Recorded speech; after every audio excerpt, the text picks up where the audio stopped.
Opa! Boa noite a todos. Boa noite. Eu tô estranhando aqui, ó. Tá assim, só desse ladinho aqui, né? Mas eu já descobri por que é. O seu João está aqui. E a espiritualidade toda está aqui desse lado aqui, ó. Melhor vocês virem pra cá, hein? Porque a gente é melhor. Então, não existe, não existe nada vazio no espaço. Com certeza não. Temos que acreditar nisso, né? E a espiritualidade, ela está aí por toda parte. E acreditamos também que eles são trazidos, não só acreditamos, como temos provas, eles nos falam, né? Sim. Que as caravanas chegam para o aprendizado, nas palestras, em todo lugar onde há seriedade, eles são trazidos também Sim. para o aprendizado, assim como nós. Sim. Estamos aqui justamente para aprender. Então nós vamos, Marlene já chegou, ela já ocupou um lugar especial que é da espiritualidade. Desse lado estão os bons espíritos, viu, Marlene? Eu tô errado. Mas não é não, por conta do ar-condicionado. Muito bem. Então vamos agradecer a Jesus por todas as bênçãos que temos recebido. Nós temos trabalhado muitíssimo nesses últimos tempos.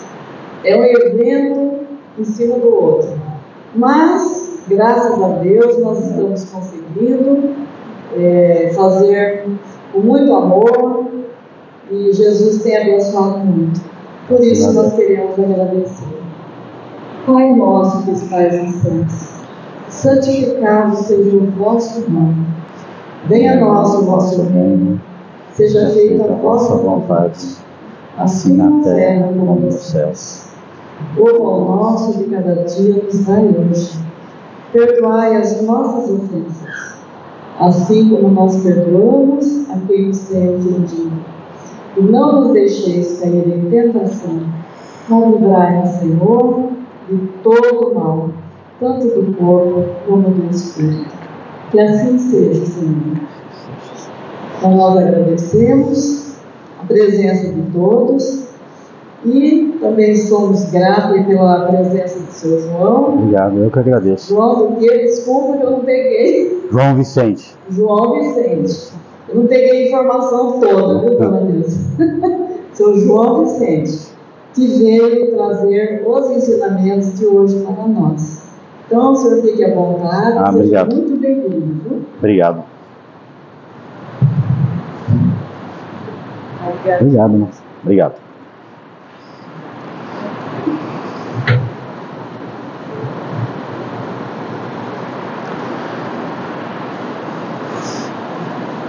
Boa noite a todos. Que a mensagem de paz e amor do Mestre Jesus possa sempre estar entre nós no nosso dia a dia. É um imenso prazer estar aqui novamente nessa casa espírita, Centro Espírita a Serviço do Mestre aqui da Vila Dutra. Quero agradecer a presença de vocês, agradecer o convite da diretoria, a oportunidade de trazer aqui alguma coisinha que a gente estuda. E no primeiro momento, lá atrás, eu não me recordo nenhum deles, conversando com a Renata Fabiani, aqui da casa de vocês, ficou a ideia de trazer alguma coisa referente ao Natal, já que a gente está no mês de dezembro, né? Mas alguma coisa um pouquinho diferente. E tive a pretensão de trazer algo sobre Maria. E vou separando para vocês. É bem difícil. Parece um filme, assim, digamos, de Hollywood, em que a gente acha muitas informações sobre Jesus, né? Que é o protagonista da história. E os coadjuvantes de toda a história dele, há mais ou menos 2000 anos atrás, não tem muita história para contar. O mais difícil de Maria ainda é a história de José, vocês não imaginam, mas procurei pesquisar alguma coisa, assisti algumas palestras, achei material na internet e principalmente queria mostrar para vocês esse livro que é um marco sobre a história de Maria. Então, essa é a minha ideia. Peço autorização de vocês para poder falar sobre isso. Já, às vezes, me adianto de alguma escusa de alguns deslizes que eu possa cometer. E também quero deixar bem claro para o começo aqui que a intenção é de maneira nenhuma desrespeitar as culturas, as ideias que a gente tem sobre, por exemplo, o Natal. Eu resolvi começar justamente falando um pouquinho do Natal.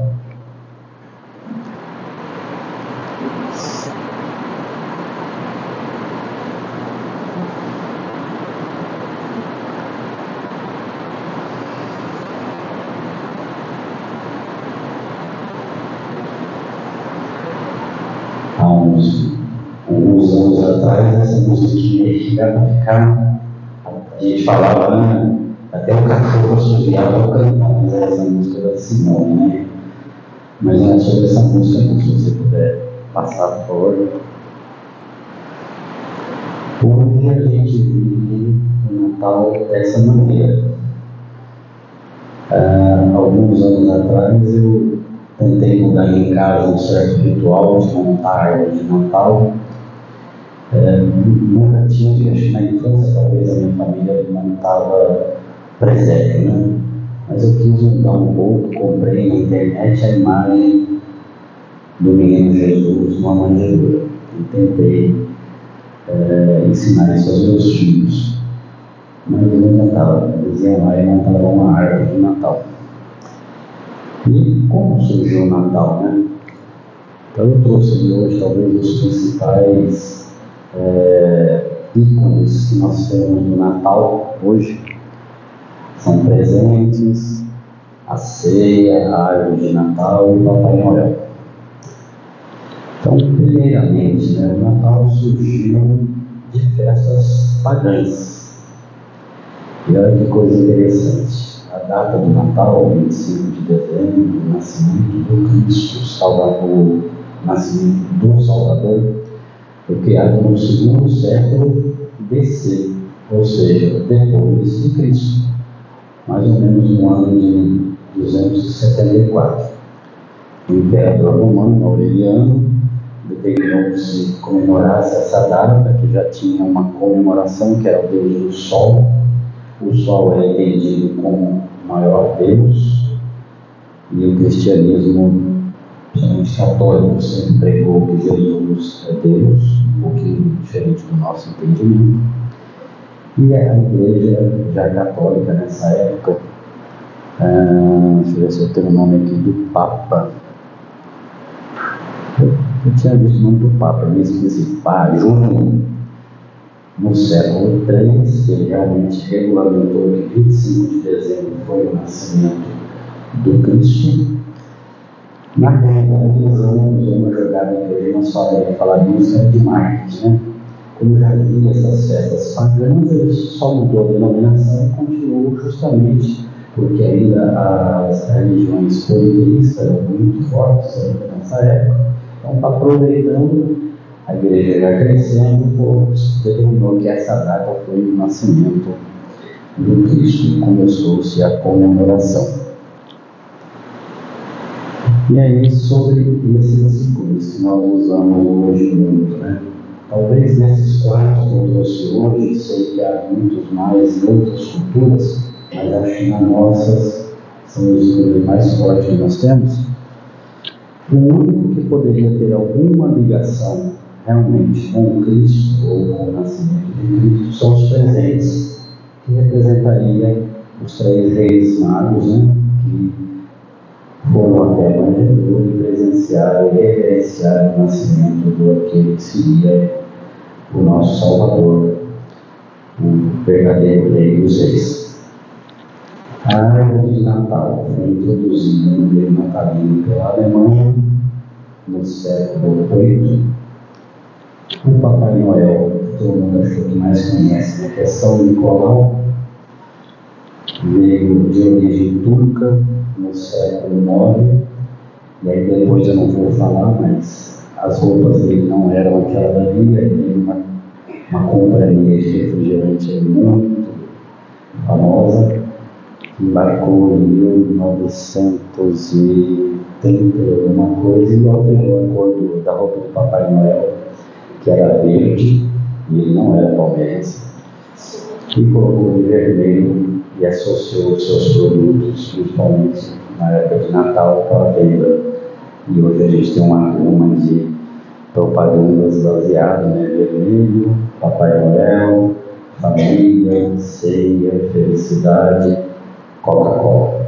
Não estou fazendo marketing, mas é a realidade. E a ceia, não sei de onde que veio, não consegui achar a origem, mas resumindo muito hoje que a gente às vezes a gente vivencia, né? De ter uma mesa farta. Infelizmente nem todas as famílias, somente do nosso país, podem ter, mas a gente pensa na mesa farta, infelizmente muita bebida alcoólica, e o que a gente menos faz, infelizmente, é pensar no aniversariante nesse dia.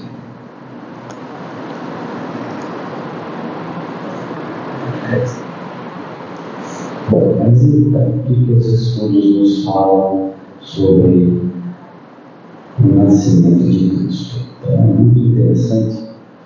Eu me recordo, eu tentei achar esse livro, com certeza tem, eu às vezes, na minha vida, eu li alguma coisa e realmente, depois de ler 2 ou 3 vezes, eu acabo doando os livros. Eu tenho poucos livros em casa que eu acho que com uma certa finalidade, eu acabo doando o livro. Aí, de vez em quando, eu quero ler de novo, eu tenho que comprar para ler de novo, né, alguma coisa, ou pesquisar.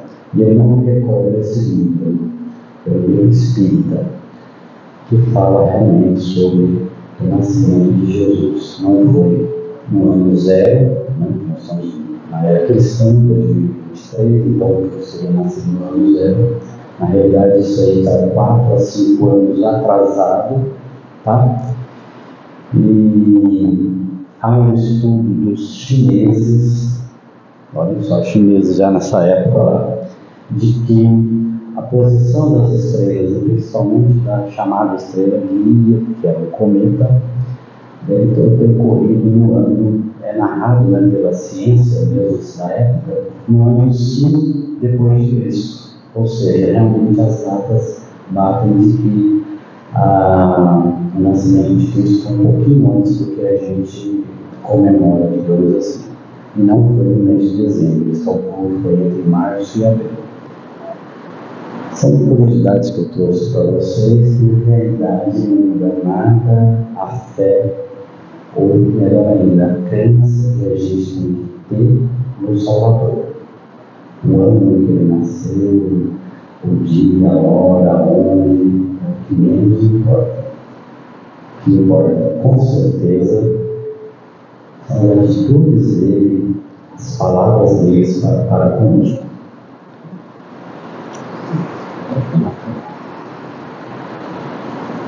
Então vamos falar de Maria. Antes de entrar também, trouxe algumas curiosidades de Maria. Pode passar por. Esse eu fiz até questão de escrever aí, é a origem do nome de Maria. O nome de Maria vem do aramaico, que seria Mariam, ou mais perto, Miriam, e que no latim acabou transformando em Maria, mas que tem um significado bem interessante, como a gente pode ver. Maria significa Senhora Soberana, a pura. Então a gente já começa aqui, com certeza o nome foi escolhido a dedo e tem um significado totalmente ali possível, né? Os pais de Maria, Joaquim e Ana.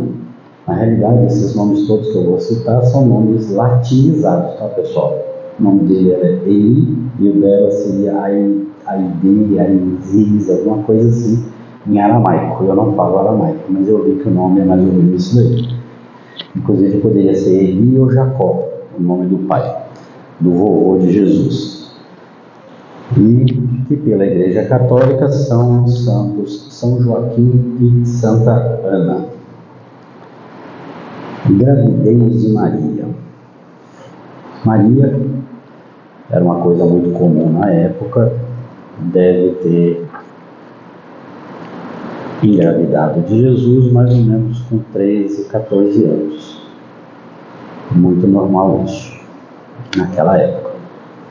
E hoje não está muito diferente não, né?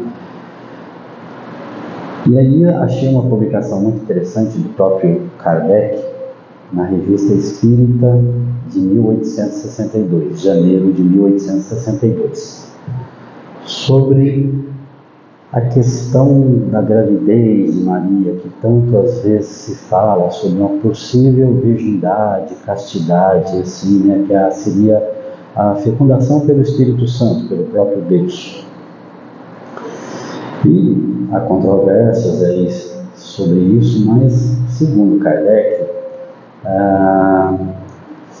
houve uma certa, digamos, manipulação, principalmente da Igreja Católica, sobre a questão do sexo. Kardec acreditava, e talvez iluminado ou até mesmo informado pela espiritualidade mais evoluída, que a concepção do Jesus foi da maneira carnal, convencional, humana, digamos assim, do corpo. E a Igreja Católica, a gente deve considerar que eles acreditavam que sexo era pecado, desde o advento lá de Adão e Eva, que eles estudam. Então, por exemplo, eu trouxe para vocês aqui algumas coisas da época que talvez muitos de nós já leu em leituras não espíritas, ou até mesmo quando estudou história. Então, por exemplo, o sexo era vedado aos domingos, porque era dia consagrado ao Senhor. Era proibido no jejum de 40 dias que antecede a Páscoa. Era proibido 20 dias antes do Natal, 20 dias antes de Pentecostes, 3 ou mais dias antes de receber a comunhão, durante o período menstrual das mulheres, semanas antes e semanas depois do parto. Ou seja, para a Igreja, quanto menos sexo, menos pecado. Então, para Kardec, e é isso que eu trago para vocês aqui, e volto a repetir, não é questão de desrespeito, por favor, àqueles que assim acreditam, trago o texto de Kardec, né? De que, na realidade, a pureza, a castidade era do Espírito. E a Igreja fez a manipulação justamente para não haver uma ambiguidade de que o Deus, que eles consideram Jesus como realmente um Deus, né, o Deus, vir de uma mulher impura, de uma mulher que havia mantido relações. Então, o que Kardec legou para nós, né, é isso. Inclusive, há alguma coisa também na Gênesis sobre isso aí, das obras básicas, tá? Mas que a pureza, a castidade vem do Espírito e não do corpo.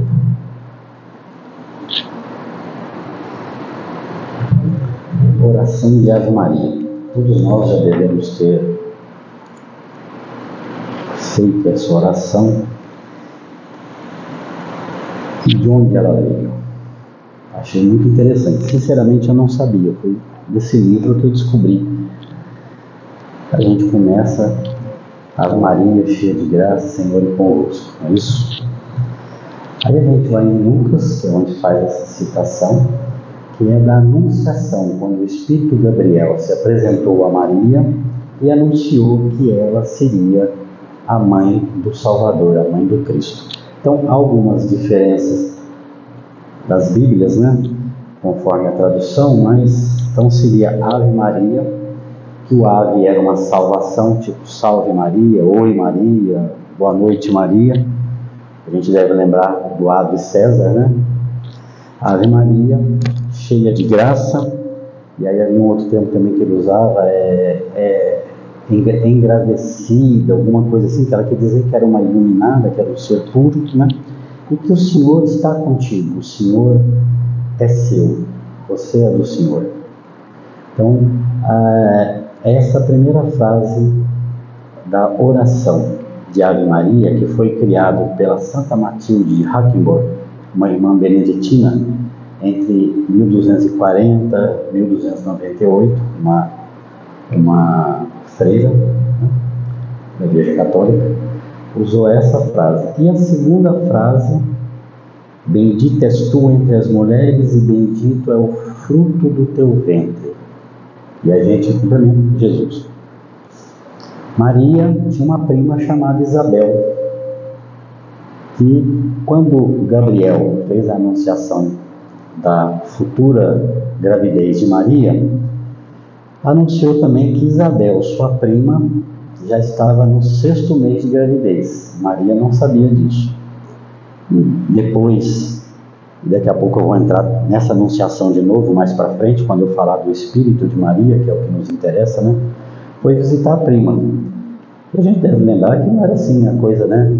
Chama o Uber e vai, ou pega o carro e vai, as coisas eram mais difíceis, né? Então, mas ela foi visitar Maria, não era assim que... Isabel, desculpa. Não era todo dia que a gente estava lá na casa, tomando um cafezinho, comendo pão de queijo e tal, não. As coisas eram um pouquinho mais difíceis, mais longes. Então não se via tanto, ela não sabia ainda do estado de graça de Isabel. E quando ela adentrou ao local onde Isabel estava, a casa, e deve ter cumprimentado, talvez, Ave Isabel, ou Isabel, e aí... Isabel sentiu o seu ventre estremecer, vibrar, e a gente deve lembrar que quem estava nesse ventre era João Batista, e ela virou para Maria, não haviam trocado palavras, e disse: bendita és tu entre as mulheres, e bendito o fruto que está no seu ventre. Maria não tinha falado para ela, não tinha contado nada do Gabriel, nada, e ela já sentiu uma mediunidade, a gente falaria hoje, né? E soltou essas palavras. E essas são as duas frases que iniciam a prece de Ave Maria da Igreja Católica, uma prece lindíssima, que a gente costuma, creio que vocês também, mas lá na nossa casa a gente só muda aquele pedacinho, né? A gente fala Deus, fala Jesus, e no final não fala morte, fala desencarne, né? Mas é uma oração belíssima. A outra curiosidade, antes de passar aí na oração, se me permitirem, no final, mesmo que não seja em ritmo de prece, gostaria de fazer uma Ave Maria psicografada pelo Chico, mesmo que não for, né? A prece é prece de qualquer jeito, mas não seria uma prece de encerramento, só de fazer mesmo para a gente encerrar aqui. Maria em outras religiões. Então a gente teve aí uns anos atrás episódios muito tristes de desrespeito à mãe do nosso Salvador, de não entendê-la como algo sagrado, algo que mereça respeito, né? Vocês devem lembrar aí dos chutes na imagem de Nossa Senhora Aparecida, que é a Maria. Mas outras religiões, bem mais fundamentadas, reconhecem Maria. Então, por exemplo, no Alcorão, livro dos muçulmanos, ou no Corão, né, também pode ser chamado, ela é reconhecida como mãe de Jesus. Só que para eles Jesus é um profeta, não é o Salvador. No judaísmo, a mesma coisa. Ela é reconhecida como um ser iluminado, como uma mulher purificada, mãe de Jesus, profeta. A Igreja Católica Romana, a Ortodoxa Oriental, Anglicana e Luterana a reconhecem como mãe de Jesus, o Deus. Ou seja, Maria tem um prestígio muito grande em várias religiões e sempre reconhecida como a mãe de Jesus. Mais uma curiosidade é esse retrato. Talvez muitos já tenham visto e conheçam a história e trago rapidamente para vocês aqui. Chico Xavier recebeu esse presente, né, de Emmanuel, começou em 83, terminou em 84, seria a imagem do Espírito de Maria quando ela se apresenta digamos assim, né, aos espíritos menos evoluídos, que são muito mais evoluídos do que eu, pelo menos, não sei de vocês, né, mas ela se apresenta com essa forma. Como foi feito esse retrato? Nós estamos falando de 1984, quando ainda não havia a saída da vida na inteligência artificial, e através da psicografia, Emmanuel passava detalhes para Chico, que passava para Vicente Avelã, de São Paulo. Foram mais de 20 contatos entre Chico Xavier e esse Vicente, e ele fez o desenho e depois foi colorindo conforme as orientações de Chico. Então, essa é uma imagem que a gente tem dentro da doutrina espírita da nossa Maria, da nossa mãezinha querida. Nem diferente do pessoal lá daquela região lá, né, de Nazaré. Inclusive Maria de Nazaré é reconhecida com esse nome, porque antigamente não havia sobrenomes, eram denominados a região. Jesus de Nazaré, ou Nazareno, que é nascido em Nazaré, e Maria a mesma coisa. Os pais de Maria eram pessoas mais abastadas, José era uma pessoa bem mais velha. A gente não tem muita notícia de José, a gente crê, inclusive no momento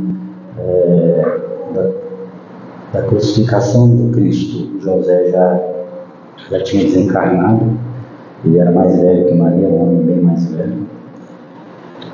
E acho que são essas algumas curiosidades que eu trouxe para vocês sobre Maria. Bom, vamos agora falar de Maria na doutrina espírita.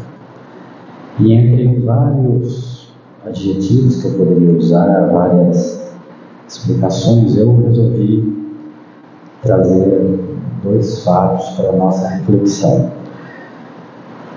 2 grandes, diria, legados, 2 grandes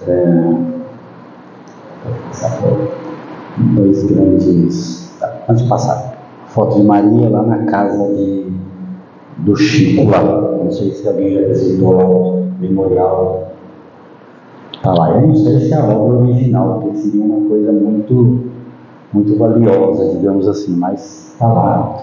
Eu fui lá essa foto não é minha, tá, pessoal, mas eu fui lá agora em junho e vi essa foto e me lembrei dessa foto aí.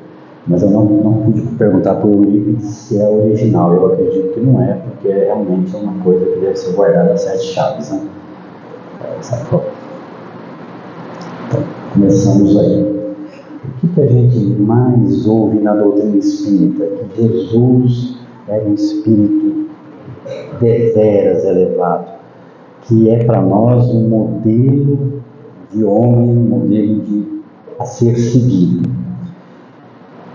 Então vamos lá. Na pergunta número 1 de Kardec, né, do Livro dos Espíritos, feita por Kardec: quem é Deus? A inteligência, a força primária de tudo, a inteligência suprema, mais ou menos isso, né? Causa primária. Então vamos pensar, né, nessa inteligência suprema, enviando um dos espíritos mais evoluídos para a nossa educação, para o nosso ensinamento. E aí na 625, também no Livro dos Espíritos, está ali com as minhas palavras, mas está declinado, está descrito isso. Jesus é um dos espíritos mais puros e um modelo a ser seguido, enviado para nós. Então, a inteligência suprema, vou pensar em mim, que não sou nem inteligente e nem supremo, mas eu sempre procuro o melhor para os meus filhos, e creio que todos aqui que são pais e mães têm esse mesmo pensamento. Então imagina se a inteligência suprema iria enviar aquele espírito de modelo, um dos mais elevados, sem todo um amparato, mesmo sabendo das consequências da vinda dele, de toda a história, mas ela mandaria uma falange de bons espíritos a ampará-lo. E aí, particularmente, assim, isso, por favor, não quero que vocês considerem novamente uma ofensa, mas eu fico pensando se Maria não está até, talvez, no mesmo patamar de Jesus. Porque é um espírito muito iluminado. E vou, agora sim, passar para vocês o porquê. Primeiro, a fé inabalável que ela tinha no Senhor. Hoje, no ano de 2023, vou imaginar a mim novamente, saindo daqui, indo para minha casa, de repente a minha esposa não está lá, meus filhos, estando eu sozinho lá no meu quarto por algum motivo, me aparece um espírito, vou usar essa denominação e vocês vão me entender, e fala: João, você vai ser responsável por receber um espírito muito iluminado que vai mudar os rumos da humanidade. Bom, como um ser imperfeito que sou, primeiro, eu não ia acreditar. Não ia ter medo. Já foi a época, minha avó, muito pequenininho, me ensinou que a gente tem que ter medo dos vivos e não dos mortos. Então eu não ia ficar apavorado de ver aquele ser de luz ali dentro do meu quarto. Mas não ia acreditar, por vários motivos. E achar que é um espírito zombeteiro, que está querendo levar uma comigo ali. Ou algum obsessor, ai meu Deus, algum inimigo, mais um obsessor me achou e agora deseja brincar comigo, me dando essas informações totalmente verídicas. Mas digamos que por alguma graça daquela inteligência suprema eu acreditasse nele. Eu ia falar assim: eu não sou digno disso, eu sou nem a unha, nem o cisco que está debaixo da unha, não posso, não tenho essa competência. Mesmo que o senhor falar para mim que vai dar todo o amparo, que vai ser tudo diferente como foi 2000 anos atrás, eu não tenho estrutura para isso, eu não posso. Eu tenho muitos e muitos defeitos. Se duvidar, eu fui um dos caras lá que ajudaram até a botar lá a coroa de espinho na cabeça do outro. O senhor vai falar isso para mim agora? Eu não posso, eu não quero. Maria não fez isso. Nós estamos falando de 2000 anos atrás, de costumes muito mais rígidos, diferentes. E quando ela entendeu a mensagem trazida por Gabriel, a fé que ela tinha no Senhor, que ela tinha naquele momento, é tão grande que ela disse simplesmente: faça-se a vontade do Pai em mim. Vocês não acreditam, se não acham que lá no fundo ela pensou: rapaz, vai ser difícil explicar isso, hein? Digamos, se a gente levar pela religião católica, né, que ela até virgem, como é que eu vou ficar grávida virgem? Como é que eu vou falar isso para José? Como é que eu vou falar para os meus pais, falar para todo mundo, né? Há 2000 anos os costumes eram muito... Ainda hoje lá os costumes são muito mais rígidos, né? Os valores lá são muito diferentes dos nossos aqui.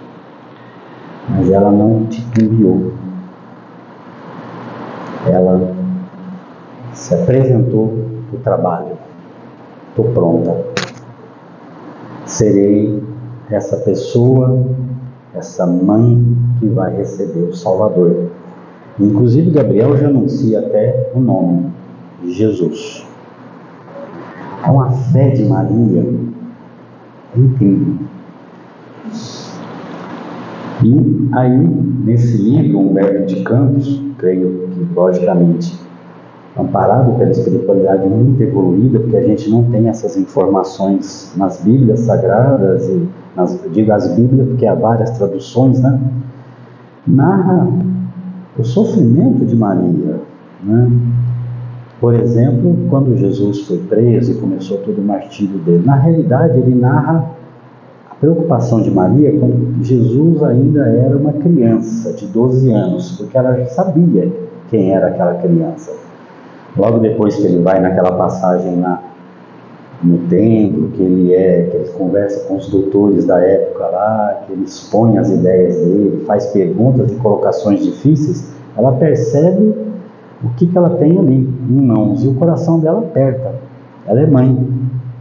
Quem é mãe aqui, e agora eu dirijo realmente as mulheres, né, que me perdoem os pais, como eu também sou, é outro sentimento. A ligação é muito forte. E o coração dela apertava. Ela não sabia, ela não tinha aquela evidência de saber o que ia ocorrer com Cristo. Mas ela sentia que esse menino vai me dar problema, vamos falar assim. E ela, inclusive, se não me engano, com uns 12 anos mesmo, ela procura Jesus e fala um pouco das suas preocupações. E Jesus: mãe, acalma teu coração. As coisas vão seguir como devem seguir e eu estou amparado pelo Pai. E nessa época, uma lacuna muito grande da vida de Jesus. A gente vê Jesus, muitas histórias dele criança, e depois ele já aparece, as histórias dele já perto dos 30 anos mais ou menos. E aí Humberto de Campos fala que provavelmente, então não dá uma certeza, Jesus se apresentou para José e foi aprender o ofício de carpinteiro. Foi trabalhar como realmente um trabalhador, trabalhar com as mãos. Foi ser realmente um operário. Então essa lacuna, eu não me recordo de ter lido algum livro sobre essa época de Jesus. Às vezes a gente lê um livro e acaba esquecendo o autor e tal, mas eu sinceramente não me lembro de ter lido. Se existir alguém souber, por favor, me indique, que desejo ler. Mas há uma lacuna bem grande nisso aí, até o reaparecimento de Jesus. Então ele atendeu a mãe. Olha um exemplo de Jesus aí. Sentiu angústia no coração de Maria e atendeu, e foi, digamos, ser um filho normal, ser um menino normal para a época. Então, quando Jesus é preso e começa o seu suplício, o coração de Maria aperta. Ela é mãe. Por mais que ela sabe que ali, digamos assim, é o Filho de Deus, ela é mãe. E Humberto de Campos narra aqui no livro justamente isso, que ela fazia as orações dela e não. Aconteceu isso agora, mas Deus vai intervir e vai mostrar que realmente é o Filho dele e vai parar tudo isso. Desde o momento da prisão dele, ela aguardava esse momento e ela orava por isso. Mas não era uma oração de desespero, era uma oração de fé que Deus ia intervir e ia acabar aquilo dali. E a gente sabe todo o suplício, não preciso trazer para vocês, que Jesus passou desde a sua prisão, do julgamento, das torturas. Alguns anos atrás, falo para vocês agora, assim, uma experiência muito ruim que eu tive. Perdi o sono de madrugada e, em vez de pegar um bom livro para ler, fui ligar a televisão, né? E se eu começo a assistir televisão, aí que eu não durmo mais mesmo. E ler também, eu não iria dormir, mas eu estava num filme lá, eu não lembro bem o nome do filme, mas é a história de Jesus, é aquele filme que o Mel Gibson. Gente, eu acho que assisti uns 10 minutos do filme, desliguei e me arrependi amargamente. E falo para vocês com toda... Eu chorei. Porque o filme é muito forte. Se vocês não assistiram, não assistam. Acreditem, confiem nesse amigo aqui. Porque a gente ouve a história do Cristo, conhece desde pequenininho, né? Ouve a coroa, carregando lá, o pessoal batia, mas... Pessoal, como ele colocou lá, e aí eu soube por que houve tanta polêmica quando lançou o livro. Eu vou falar para vocês uma cena que eu não gosto de falar, mas vou falar para vocês não assistirem. Ele é açoitado e o chicote, não é um chicote, é um chicote com uma espécie de um gancho no final. E eu nunca havia imaginado isso.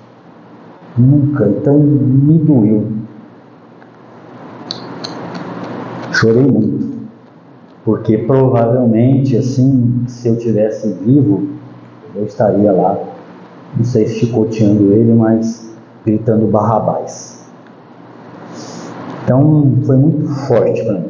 E não quero ver mais o livro, o resto do filme, ficou só essa parte, ainda dei azar de pegar esse pedacinho e muito forte, eu não consigo esquecer essa cena, por isso que eu não recomendo esse, porque faz nos doer, ou fez-me doer, pelo menos em mim, a minha fragilidade como um ser tão imperfeito, que, repito, provavelmente, quem sabe, até se eu não estava lá, né? Mas doeu muito saber que pessoas como eu, humanos, né, muito arrogantes, soberbos e orgulhosos, cometemos aquela atrocidade com uma pessoa que só falava de amor.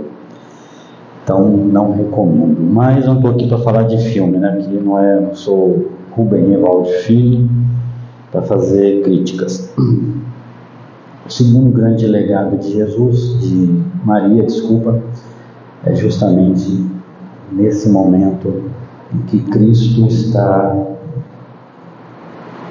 praticamente desencarnando. E aí eu peço a liberdade para vocês de lerem rapidamente um pequeno trecho desse livro. Então, ela, Maria, vai lá junto com João e fala: meu filho, meu amado filho, exclama a Marte em aflição diante da serenidade daquele olhar de melancolia intraduzível.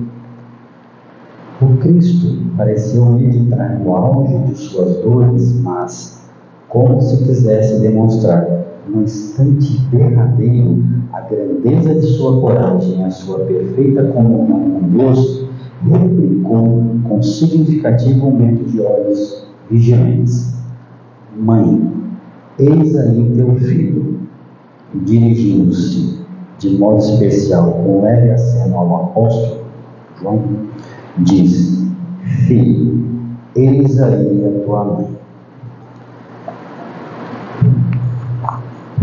A gente pode entender sentido uma figuração, só uma colocação, mas aqui a explicação dessas frases. Naquele momento, Jesus estava nos dando, talvez, em vida carnal, o último exemplo de uma coisa que ele falou tanto, e que a gente tem muita dificuldade de entender: o amor universal, do amor incondicional, de que somos todos irmãos, filhos do mesmo Pai. E foi com essas palavras que ele, digamos, fechou isso, né? Que ele quis demonstrar ali, tanto para Maria como para João, que ela é mãe de todos, que João, como nós, é filho dela, que todos somos irmãos, que o amor incondicional é muito mais forte e é a solução de tudo que a gente tem hoje de sofrimento, de infortúnio e de tormentos. Nós ainda não conseguimos raciocinar sobre o verdadeiro amor. A gente ainda tem muita dificuldade, por mais que nós treinamos, por mais que a gente leia, por mais que a gente tente, ainda é muito difícil. Volto a repetir, né? Como se nós nos portaríamos no lugar de Cristo. Todo suplício, todo sofrimento, e ele ali forte. E no último, como diz o livro, praticamente no último suspiro derradeiro dele, que ainda tem uma outra parte, né? Que a gente também sempre fala: Pai, perdoa, que eles não sabem o que faz. Ou seja, nos últimos momentos dele, nessa terra, como encarnado, só foi de palavra de amor, de demonstração de amor, de exemplo. E a gente ainda tem dificuldade. E desculpa generalizar, mas é porque somos todos nós. Talvez eu menos que vocês, menos amoroso, eu quero dizer, né? Alguns já mais evoluídos. Mas a gente tem dificuldade ainda de exemplificar no nosso dia a dia o verdadeiro amor incondicional, que é muito mais do que consanguíneo, né? Que é muito mais do que homem e mulher, de gêneros, de raças. É o amor realmente espiritual, é o amor de irmãos.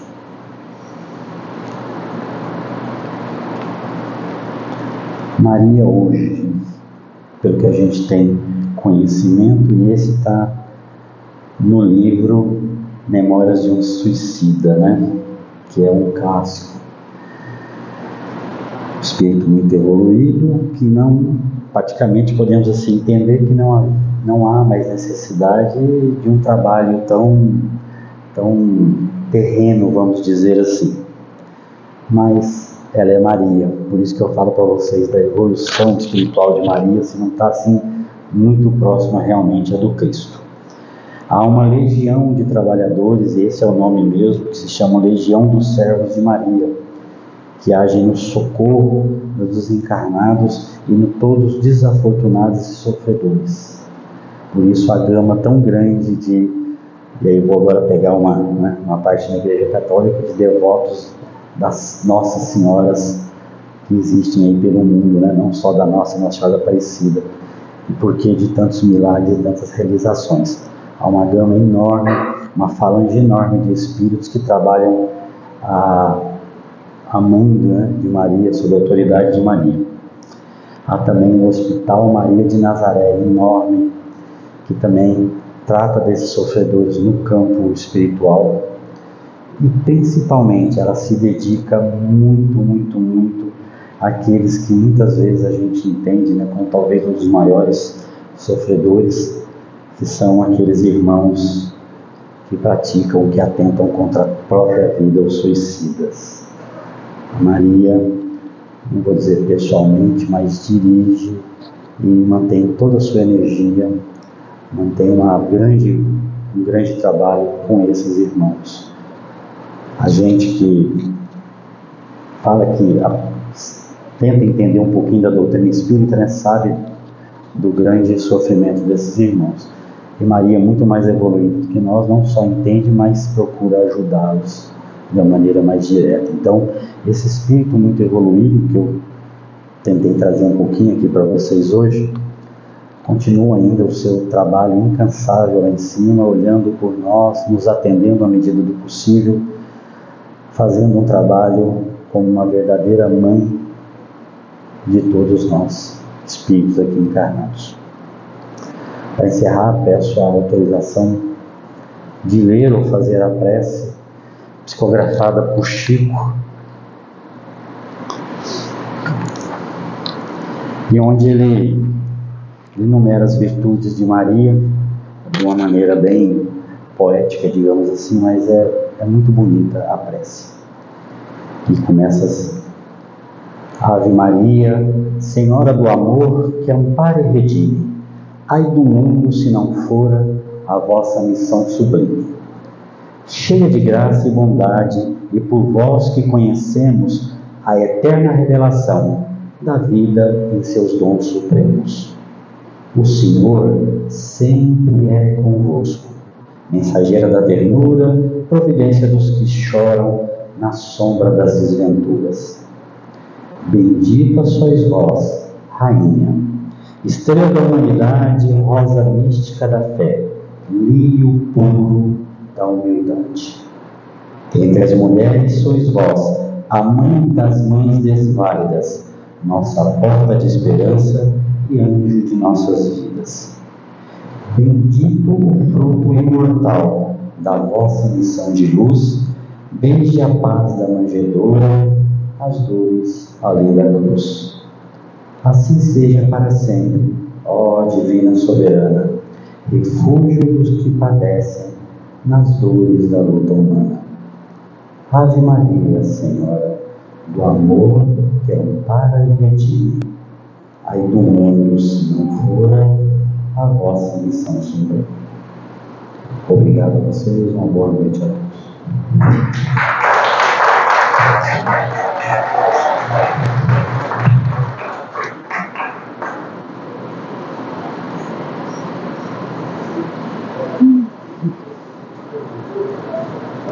A senhora vai. Vou deixar fora para a senhora. Pois eu posso. Obrigado, senhora.